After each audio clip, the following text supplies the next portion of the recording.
Welcome back. This is still News Insight. I am Amos Oluwakbelumi, and I have Engineer Kingsley and Barrister Philip with me in the studio. It's always nice to have you guys. Thank you for coming. You're welcome. And in this segment, we'll be talking about the Ebonyi State Governor that spent 8.2 billion naira on 20 vehicles for himself and his other officials. Barrister Philip, please, what do you have to say about this? Thank you very much. 8 point what billion naira? 8.2 billion naira. 8.2 billion naira for 2 vehicles. So 20 vehicles. For 20 vehicles. Interesting. Yes. Ebonyi happen to be one of the poorest cities in Nigeria. That's exactly. So if they have 8.2 billion naira to spend on vehicles. So is it vehicle that is the thing that is most paramount to the Ebonyi people? Ebonyi, I don't know Ebonyi as a state that had oil, so they don't have any concrete that give them revenue. IGR, internally generated revenue. So if they had 8.2 billion, if the government is sensible, can they go into mechanized agriculture, mechanized farming? Now give the states more money. It tells you the caliber of people that are in government in Nigeria. All they know is waste. That is, for me, I call that total wastage.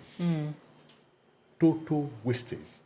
You know, what the governor had displayed to show that he's a man that does not have the interest of people at heart. All he needs to do is to show off, to oppress the people. Because I can assure you, when those 20 vehicles will be moving, every other person will make sure they stay out of the road. And this vehicle will be bulletproof and the rest of them. Who is he running away from? Is it not the people that elect him into office? I think it's a very sad situation in this country where non-entity are being elected into offices and then they go there and display their stupidity before the world. So it's a sad thing. For me, it's a condemnable act, especially coming from a boy that is such a poor state. I think the people should take him up on that. Thank you very much. And considering that, I think like last 2 weeks or so, he suspended the commissioners of health and one other sector. To think that he did that, it looks like he had the interest of the people at heart. But seeing this now, it seems it's saying another thing. Engineer Kingsley, please. Yeah, well, I can't remember the details. I learned about it. I read in the news about that suspension, and I can't remember the details. Oftentimes, when we hear about suspension or things like that, we think they are fighting a just cause. Most of the times, it is politics or personal interest, whatever. I mean, no matter the number of cars, whether they are 20, 30 cars, let me ask, what happened to the old cars? Tough. This idea that once there is a new government, they will now go and start buying cars. What is wrong with Nigerian government officials? Once you're sworn in, the next is to start buying cars. What happened to the old cars that your predecessors used? What happened to them? We are saying that cars, the lifespan of every car is 4 years. And they don't even buy cars of like maybe previous edition. They buy the newest. And to what's in it, they don't even buy locally manufactured cars. And this, at the end of the day, add pressure to our forex. If we remove the cost of buying cars in Nigeria by Nigerian government, brand new cars, foreign-made cars, our dollar exchange rate will come down. Yes, it will come even without CBN doing anything. And what again would happen? The dependency and the economy for locally manufactured goods will go up. Unemployment will go down. And I also don't know why federal government, who has power to ban all this, hasn't banned it. How would they even ban it? They are even worse. Yes. They are even worse because they have more money than Ebonyi. So nobody's nobody's attacking them. They have more money than Ebonyi. So why are we patronizing foreign-made cars? Why? We have locally made cars a lot, not only in Nursing or Ford or Nord, or even Meccano is doing one again. What's his name? Something Grizzly or Big Grilly. You understand? There are a lot of them. We have a lot of them. Locally made cars. You know, a lot of people have said, they are locally assembled. That is also what is happening in Germany. Go and pick Mercedes. Mercedes components come from about 18 countries. This country produces, this country produces that, this country produces that. So that is branded and registered in Germany. So it's German-made cars. It's by their standard. So all these ones coupled or whatever and assembled here are Nigerian-made cars. Because that's how it is all over the world. Go and check even those American Lincoln, American model, American brand. It's the same thing. So these are Nigerian-made cars. What stops the federal government or any state government? I think somebody has done it before.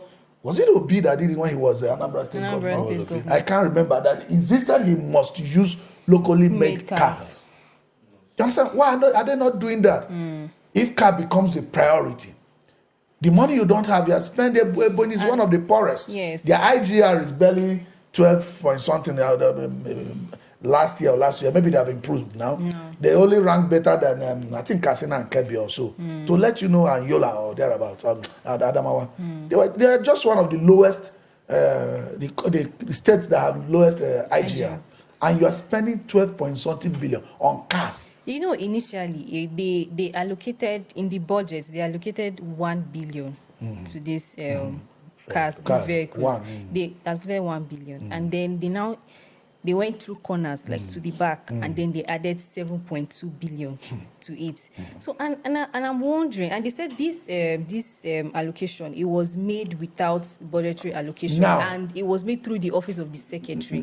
What does it even say about this? Like everything now. No matter the offices they have made, all of them report to the governor.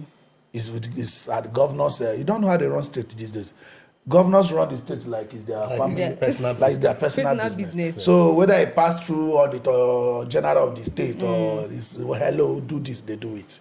Okay. Even when you're saying that, there are no budgetary allocation, that's what you saw on the piece of newspaper. By tomorrow, there will be budgetary approval. Supplementary budget to capture it. They will do it, they will pass it in the office of the speaker. Yes. And the governor will assent to it and they will backdate it. So we're in a very difficult situation. This country is in a dire need of good people. Yes. People, I was saying this the other day. Anytime you want to spend the money you don't have, you are a danger to the society. And that's what these governors and all these ones are doing. It's not too different from what we find among the people in the society. You see a typical Nigerian person wants to throw birthday, the whole clothes everywhere. The next day he will send you a message that he wants to renew his house rent. You want to renew your house rent by Thursday, but the preceding Sunday, you spend your money on birthday bash, or what do they call it? Birthday bash. Birthday bash. You had a birthday bash. Sorry. You understand? You see what the phones they are using, whatever they are having, their income can't support it. When those people find their way to government, because they are seeing the money there, they think the money should buy their comfort. Why do you? Let me put it in Nigerian PG. The thing where you not get the money, why they hungry you? What do you not feel afford? Why they hungry you? Why do you know? There's no contentment. We don't have contentment in this society anymore. So those replacing the governors are even worse off. Those people coming from the society are worse off. You mentioned secretary, maybe auditor general, maybe all other offices. People that should say, Governor, I can't do this. I would rather resign. No, they say no, it's governor's time. They would rather be praying for their turn. God that did it for governor, let's also do it. It's a terrible. I think it's becoming cultural and we'll have to challenge it. Yes. Thank you very much. Barrister Philip, do you have any other thing to add to what you just said? All I want to add is this. Until this society, the people, rise to the occasion where people are not being imposed on them, they will vote their right choice.